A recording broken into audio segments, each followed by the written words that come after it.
One of the most common causes of inflammation is seed oils and so-called vegetable oils.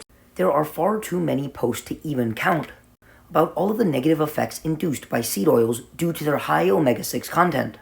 As you may know, seed oils compared to more saturated animal fats are much higher in omega-6s, and there is an innumerable amount of claims about all of the deleterious effects of fats that are high in omega-6s such as vegetable oils. With that being said, let's review some of the claims and what the evidence actually indicates. The first is going to be inflammation.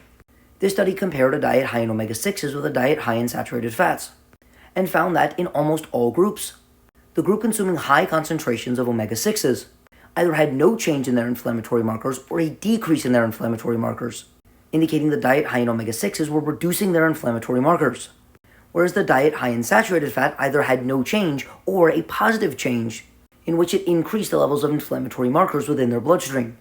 Another study comparing the consumption of 50 grams of vegetable oils versus 50 grams of butter indicated that exchanging saturated fats for omega-6 fatty acids in the form of vegetable oils decreased inflammatory markers.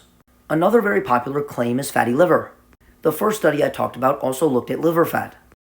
That the saturated fat group increased liver fat content, whereas the polyunsaturated fat group decreased liver fat content, which is consistent with data indicating that in an overfeeding situation, the consumption of unsaturated fats in the form of omega-6s are the least harmful to an increase in fatty liver during overfeeding, followed by carbohydrates, and then at the worst is saturated fat, which led to the most significant increase in liver fat content.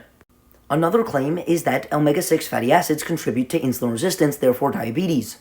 Again, in that first study, they indicated the unsaturated fat group actually decreased serum insulin concentrations, indicating an improved insulin sensitivity, whereas the saturated fat group saw an increase in insulin concentrations, indicating worsening insulin sensitivity, which is consistent with other data indicating that saturated fats, but not polyunsaturated omega-6 fats, are one of the main underlying drivers of insulin resistance.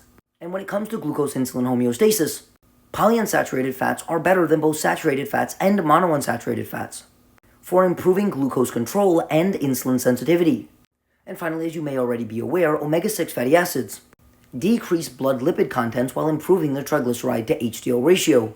And the consumption of seed oils are related to a lower risk of total and cardiometabolic mortality when they are replacing things like butter and margarine, as well as a lower risk of developing cardiovascular disease, diabetes, cancer, respiratory disease, and Alzheimer's disease.